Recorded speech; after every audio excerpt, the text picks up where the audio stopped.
All right, TikTok has entered its new era with a new daddy. They called me daddy, right, last time? And you can feel it immediately because suddenly TikTok has an added new feature called Trumpian censorship. Which, by the way, this whole thing is going to remind me of 2003. The big Iraqi minister of information, that guy, talking about, there's no tanks behind me. Every night, everything's fine. Everything behind me's fake. If you remember him, by the way, don't forget to take your back pills. But in the last couple of days, TikTok has been hit with accusations that certain political content is getting suppressed, including Trump-critical posts. That even drew the attention of Gavin Newsom. And TikTok's response has been basically, there was a power outage or some bugs, but definitely not censorship. Meanwhile, there are even claims that some users cannot DM the name Epstein in TikTok.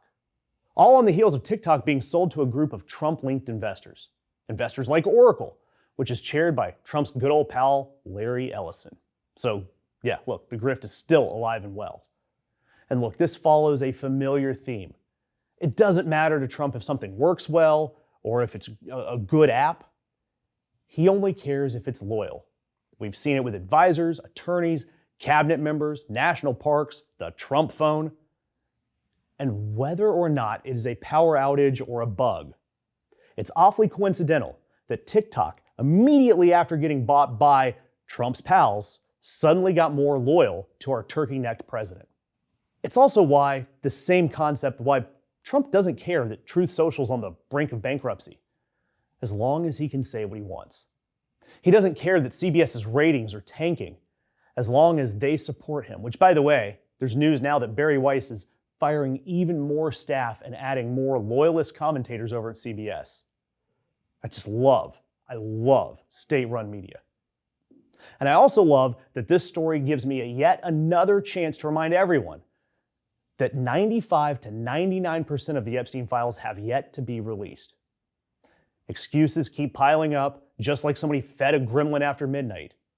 And it sure is funny that that's what TikTok doesn't want you DMing about. Look, December 19th, that was the deadline. December 19th. We're weeks after that. And instead of the DOJ working diligently to get these files released, they've been trying to argue that they don't even have to follow the law. Fortunately, even more Republicans are revolting against the administration's handling of the Epstein files. And look, with all of the lies we've been told in the last few weeks, Minnesota, Epstein, it doesn't matter. Even if we have clear video evidence in our face, the administration lies to us. It's why it makes so much more sense that the Trump regime would try to craft TikTok's algorithm into state-run social media. A corrupt congressman, his faithless henchwoman. Together they've sold justice to the highest bidder. But when a boy's death threatens their empire, they'll lie, bribe, kill to keep their secrets buried. Only one man remembers, and this time, the system's fixers are the ones getting fixed. A Death in Arcadia. Every secret has a price,